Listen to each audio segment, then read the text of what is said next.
어떻게 전화했어? 엄마 생일이라고 전화한 거야?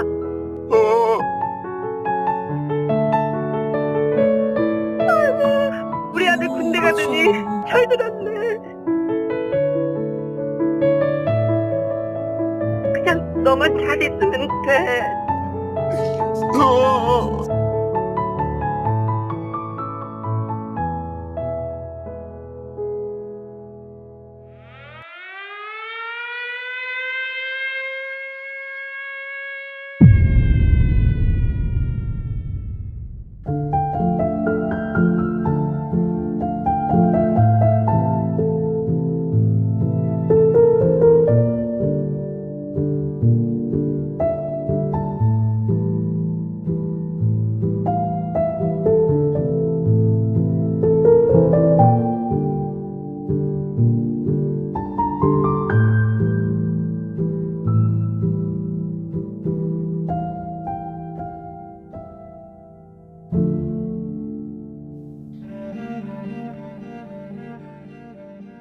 높이 자라는 갈대가 경계작전 중에 시야에 많이 방해된다는 이유로 그 갈대를 제거하다가 지뢰를 밟는 사고를 당했습니다.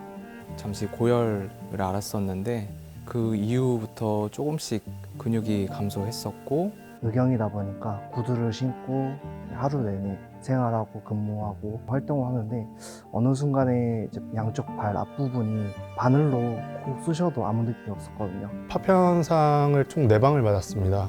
얼굴 2방, 사타구니 1방, 무릎 한 통. 몸이 움직여지지 않았어요. 그래서 삶을 포기했었고 최근에 새로운 주사 치료를 시작을 했는데요. 보험 적용이 안 돼서 600만 원이었어요. 이 병원비가 앞으로도 계속 된다면 나 앞으로 어떻게 해야 되지? 이런 생각을 많이 하고 있습니다. 마약성 진통제를 투여를 해야 되는데 통증이 심할 때는 약을 무조건 이제 복용을 하는 편인데 돈도 많이 들기 때문에 병원에서 이제 계속 꾸준히 치료하면서 제대로 했거든요. 국가를 위해 복무하다 다치는 장병들을 지원하는 데 대해선 제대로 된 보상을 받지 못하는 사례는 물론이고 사회에 적응하기 어려운 경우도 많습니다. 하지만 국가를 위해 복무하다 다치는 수많은 장병에 대한 지원은 여전히 미흡한 게 현실입니다. 다시 사회로 나아가야 되는데 그 방법 자체를 알려주는 사람도 없었고 법적으로 어떤 게 내가 필요한지 아예 모르고 그냥 사회로 나왔던 거 그게 가장 어려웠던 부분입니다. 훈련받으면서 다치거나 신체가 손상된 상태에서 전역을 하는 경우가 있는데 정부를 상대로 소송까지 해야 된다는 거예요. 그렇다면 이분들이 소송할 수 있게 도와드리고 상담할 수 있게 도와드리고 하는 건 지자체가 해야 되겠구나. 국방부에서도 지원받지 못하고 국가보훈부에서도 지원받지 못하는 사각지대가 생기기 때문에 이런 사각지대를 지원할 기관이 필요했고 그런 기관이 저희 서울시 청년 부상제대군인 상담센터인 것 같습니다.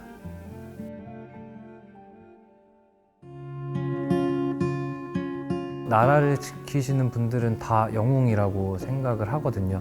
그분들이 그 복무하다가 부상당하는 인원들이 연평균 한 1000명 정도로 추정을 하고 있고요. 군에서 다치는 분들은 되게 많은데 그분들을 지원해주는 제도가 되게 부족하다고 생각을 했어요. 이제 21년 6월에 간담회에 참석을 하게 됐고요. 그 간담회에서 말씀드렸어요. 전역한 이후에 저처럼 부상을 당하고 전역한 친구들을 돕고 싶다.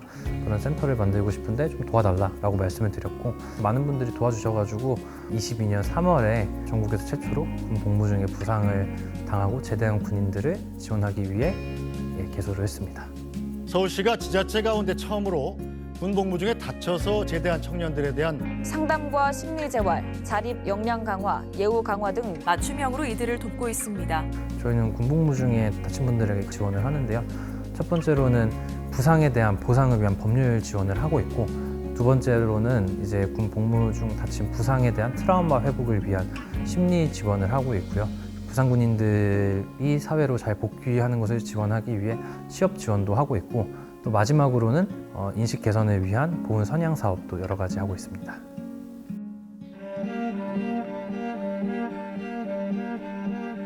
병원에 있을 때부터 행정사를 따로 고용해서 소송을 했지만 잘 안 됐어요. 국가 유공자, 보훈자 다들 떨어졌으니까 억울하죠. 저도 그랬고. 부상을 당하면은 내가 어떻게 행정적으로 처리가 되는지 혹은 어떤 보상을 받을 수 있는지 잘 모르거든요. 상담 부분에서 가장 많은 부분을 차지하는 부분이 그런 보훈 법률 상담 부분이고, 저희 법률 지원은 변호사님 연계까지 지원을 하고 있습니다. 근데 어느 날 뉴스를 보다가 발견했어요. 마침 저희 집이랑 그렇게 멀지 않아서 그냥 주소만 보고 찾아가서 두드렸죠. 만나달라고. 센터 통해서 변호사님 소개받고 상담하고 이제 법률적인 지원을 실질적으로 받으면서 소송을 진행을 하고 있습니다. 크게 다쳤던 작게 다쳤던 그 사람이 어떻게 받아들이냐가 다르다면 결국에 그 마음을 치료해줘야 되고, 그런 차원에서 심리 지원이 굉장히 중요하다고 생각합니다. 막상 와서 이렇게 이야기도 하고 도움도 받고 하다 보면 심리적인 어떤 괴리감이나 이런 걸 느끼는 거, 심리 지원을 통해서 많이 해소할 수 있었던 것 같아요. 부상군인이라는 같은 경험을 겪은 사람들끼리 모여서 자신의 부상 경위나 이런 치료 과정, 이런 것들을 서로 이야기 나누고 교감을 하면서 내면부터 치료가 될 수 있도록 회복을 돕는 그런 모임입니다. 좀 자조 모임을 하다 보면 대부분 좀 다운돼 있어요. 도와주시는 대표님 세 분이 있는데 그분들이 막 분위기를 좀 띄워주시거든요. 그런 이제 프로그램을 하다 보니까 좀 더 나도 할 수 있겠다. 시청 지하에 회의실이 있는데 취업 관련해서 특강을 진행해 주셨고, 기업 분석, 자소서를 어떻게 쓰면 되는지, 면접을 어떻게 하면 되는지 많이 알려주셨고, 면접관님께서 여쭤보시더라고요, 저한테. 22년도부터 굉장히 많은 활동들을 했는데 어떻게 하면 이렇게 갑자기 많은 활동들을 할 수 있었냐 이렇게 물어보셨는데, 딱 그때가 제가 센터 처음 두드리고 나서 그 이유거든요. 군 복무 중에 부상을 당했기 때문에 이런 분들에게도 그런 취업 지원을 위해서 서울시 일자리 정책 등을 저희 센터를 통해 지원하고 있습니다. 부상당한 군인들을 위해서 예우와 보상을 충분히 해줘야 한다고 생각을 했고, 그래서 저희가 연극을 시작하게 됐고, 수기집 작성하고 있고, 심포지엄도 개최를 합니다. 연평도 포격전이라는 사건을 주제로 한 연극을 연평도에서 한다는 게 아픔을 다시 꺼내는 게 아닐까? 라는 걱정도 했었어요. 많은 분들의 도움으로 PTSD를 이겨내고 연극을 잘 상연하고 오니 도민분들과 군인분들께 뿌듯하고 감사했어요.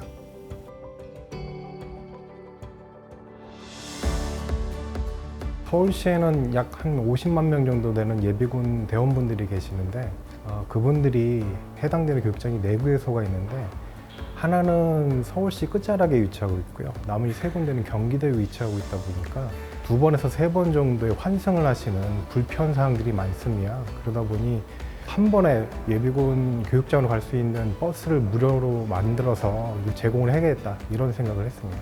버스를 탑승하게 되면은 도착 시간내까지 갈 수 있을까 하는 그런 걱정 없이 예비군들의 표정이 한결 더 편안해 보입니다.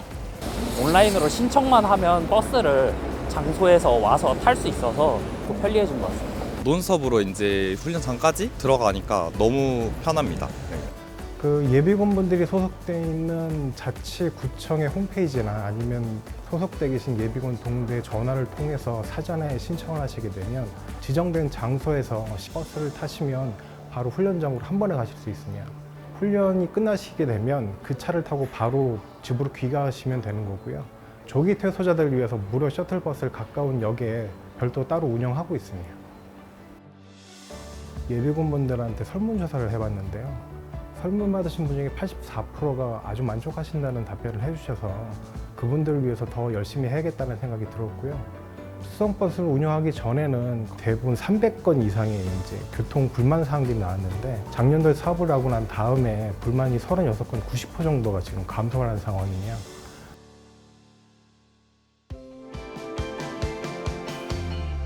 청년들이 20대 초반 젊은 나이에 군대에 의무 복무하게 되는 상황이 있습니다.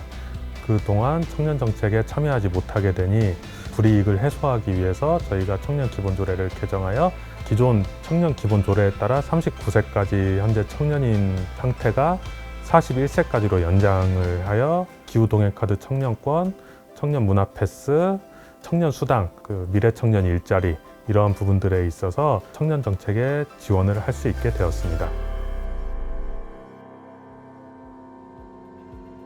저희 센터를 모르는 분들이 많으신데 저희가 먼저 다가가서 도움을 드릴 수 있도록 노력하겠습니다. 뭔가 제가 사회로 다시 나아가는 게 어렵지만 그걸 잘 나아갈 수 있게 해주는 경사로 같은 존재인 것 같아요. 유일하게 손을 내밀었던 게 서울시인 것 같아서 고맙다고 생각합니다.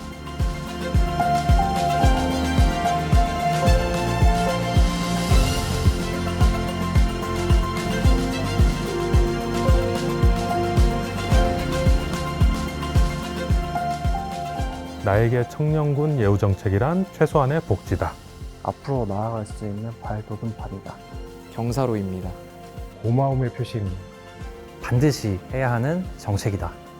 현재를 살아가는 우리의 역할이다.